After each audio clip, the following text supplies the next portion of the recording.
Okay guys, welcome to Lesson 10, Chapter 6. This is titled Partial Fraction Decomposition. So we're going to start off with a bit of an algebra lesson here. So suppose we have this rational function, f of x equals x minus 13 over 2x squared minus 7x plus 3. Suppose our goal is to rewrite this as the sum of two rational functions with linear denominators. So with this technique, we're always going to be able to factor this. So the denominator is what we're always going to be interested in factoring. So this is a tricky trinomial. It's going to become 2x minus 1, and then we would have x minus 3. Okay?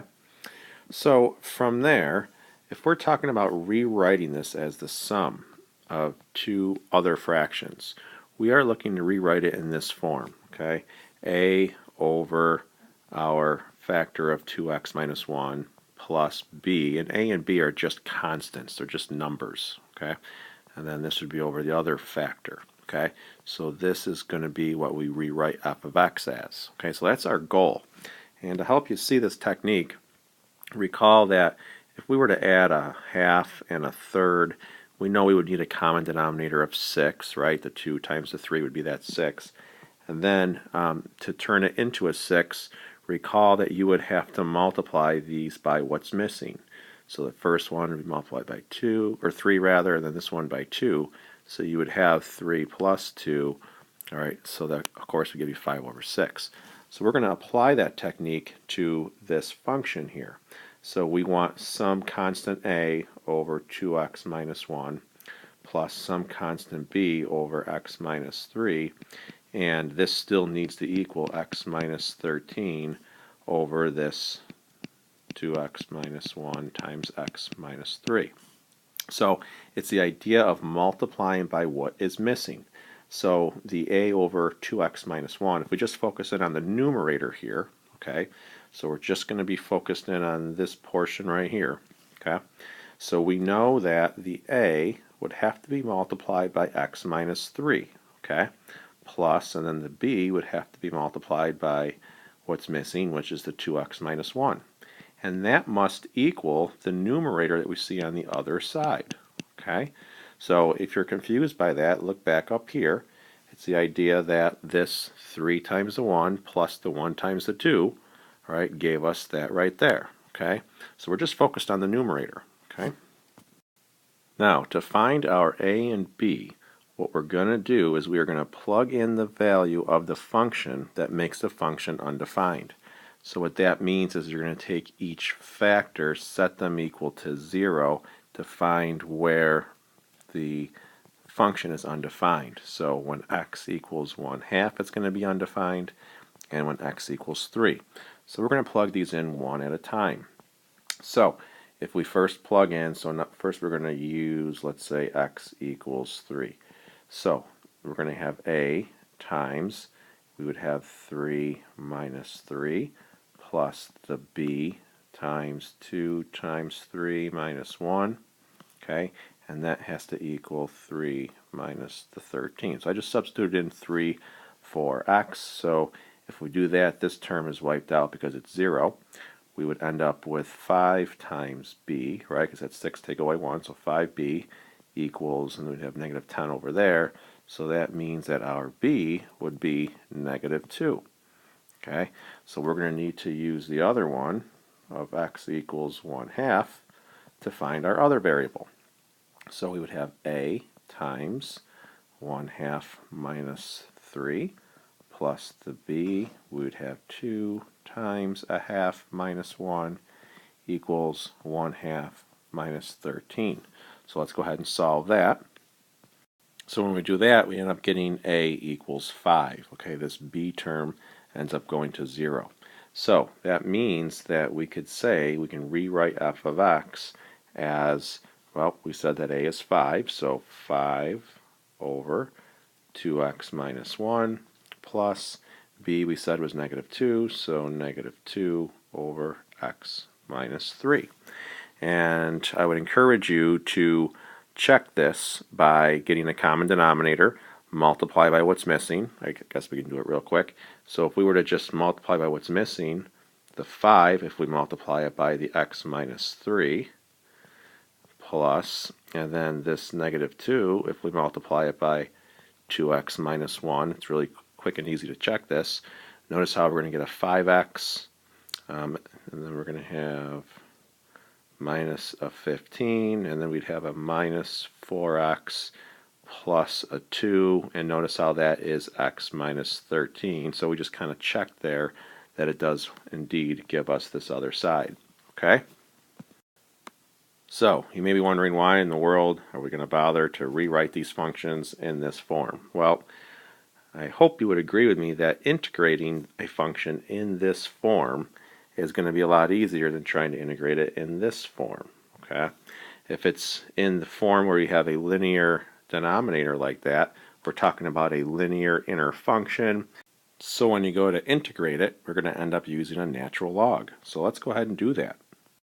So suppose we are asked to integrate that original problem. Well, we just discovered that when we use that technique of partial fraction decomposition, that this was the same as 5 over 2x minus 1 plus the negative 2 over the x minus 3, okay, with respect to x. So if we go ahead and integrate that, we're just going to treat each part separately. So the 5 comes along for the ride. You can think of this as really 5 times 1, so that 5 you can put out in front. So we're really just integrating 1 over 2x minus 1. So that's going to be the natural log of the absolute value of 2x minus 1. Well, that's a linear inner function, so we have to reverse our chain rule, which would be to multiply by a 1/2. All right, and then plus, over here on the other side, we would have this negative 2, and again, you could think of this as times a 1, so you pull that negative 2 out, and then we would have times the natural log of the absolute value of x minus 3. Its derivative is 1, so we don't really have to worry about reversing our chain rule since it's just a 1. And so this would be our final answer here if we had to integrate that.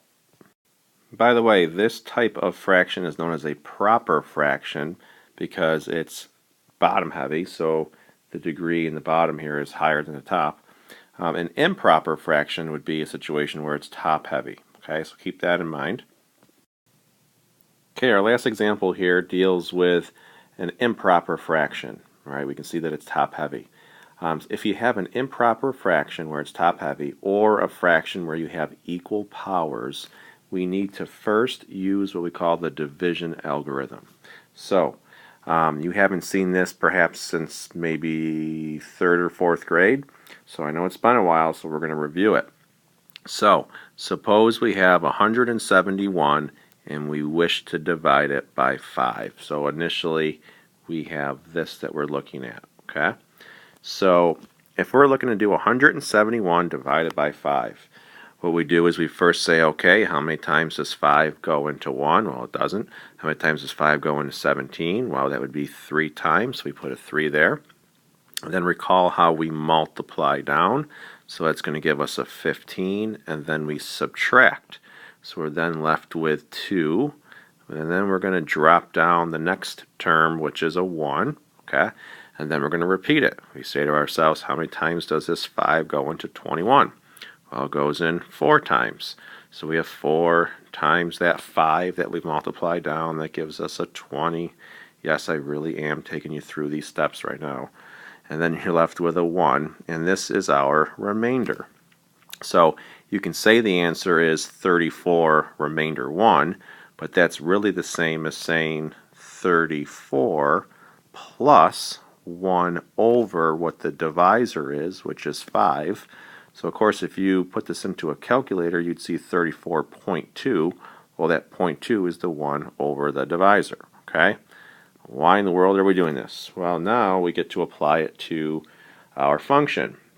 So we have this 3x to the 4th plus 1 that we need to divide by x squared minus 1. Okay?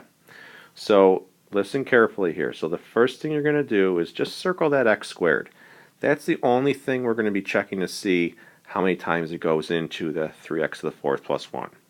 So we're first trying to figure out how many times does just x squared go into 3x to the fourth. So really what you're doing is, you could certainly do this mentally, how many times does that go in? Well, you'd be left with 3x squared, right? So 3x squared goes above. We're now going to multiply it back through to both of those terms, okay? So we just used the x squared initially, but we're going to multiply it back through to both terms.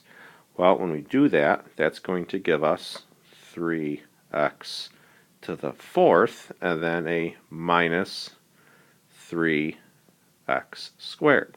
Okay? So now I'm going to subtract. All right? Now, it's really important to remember that when we are subtracting, we have to subtract the whole thing, okay, not just the first part of it. So when I do 3x to the fourth minus 3x to the fourth, that's just 0. And then I have minus a negative 3x squared, so that's just going to leave me with a positive 3x squared. Okay? Now, this plus 1, I am now going to drop down. That's kind of like the one that we saw over here that we then dropped down. Okay? So at this point, we're going to repeat the process. So how many times does x squared go into 3x squared? And of course, again, you don't need to do this off to the side, but I like to in the beginning. So that goes in 3 times. So we're left with a plus 3 that we write up above. We're now going to multiply just this 3 down to both of these terms. So that would leave us with another 3x squared and then a minus 3. So we would then subtract. Again, get your parentheses there. The 3x squared terms would cancel. And then we're left with 1 minus a negative 3. So that's going to be just 4. So this is my remainder. So when I write this all out, I know that this problem up above is the same as integrating, well, my quotient is 3x squared plus 3, right? Here's my quotient. And then plus, my remainder is 4, but just like over here, I didn't just say plus 1. It's really plus 1 over my divisor. My divisor is x squared minus 1 dx, okay? So from here, what we're going to do is we're going to integrate this. So the 3x squared and the 3, well, that's pretty easy. Here you're going to end up with x to the third, right? Divide by that 3, it'll wipe out that 3 in front, plus a 3x. And then, looks like we're going to have to use our technique of partial fractions. Notice how that this denominator of x squared minus 1 is factorable. So we're going to have to use that technique that we just talked about. So let me grab a new page here. Okay, so here we go. So we have our x cubed plus our 3x plus an integral. Now we're going to rewrite this. We're going to decompose it, and we're going to break it up into a sum of 2 partial fractions. And the denominators are always going to be the factors, okay? And we're going to call this A, and we're going to call this B. All right, so that's how we set this up. So now we need to find A and B. So now we're going to go off to the side here. So we know that A times what's missing, which is x minus 1, plus B times what's missing, which is x plus 1, has to equal my numerator from up here, which was 4, okay? And we said in order to find A and B, we need to first find the values where the function is undefined. So that means we're going to set the denominators equal to 0 and solve. So that's going to give us x equals 1 and x equals negative 1. So we're going to use these x values to find our A and our B. So go ahead and plug those in and find your A and your B. So when we plug in our x equals 1 and our x equals negative 1, we get b equals 2 and a equals negative 2. By the way, if you flip-flopped your factors, your x plus 1, your x minus 1, so like if right up here, if this is x plus 1 and this is an x minus 1, it's fine. It just means that you would have a is 2 and b is negative 2, but in the end, it's not going to make a difference, okay? So from here, we're going to plug this in. We're going to just substitute. So we really need to integrate our a, which is negative 2 over x plus 1, plus our b.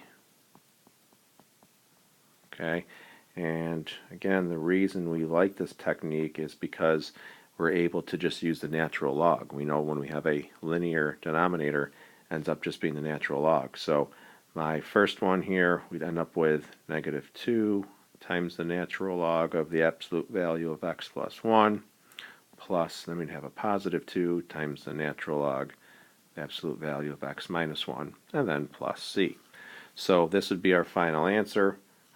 If it's multiple choice, though, you might see this cleaned up a little bit. So let's just make sure we understand how to do that.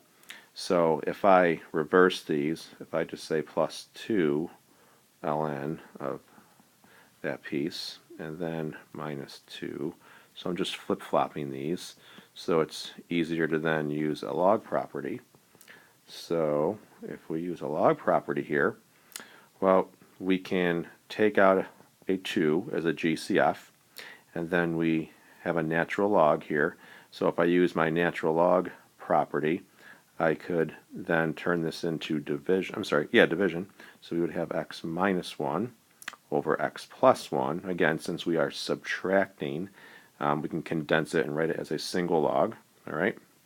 So we would have what you see there for your final answer. And it is certainly possible, again, if that didn't show up as multiple choice, this 2 in front here could become the square of what you see in that big absolute value, okay? So that is a possibility, all right? Or if you have a 1/2 in front there, you might see a big square root around that absolute value, okay? Bye-bye.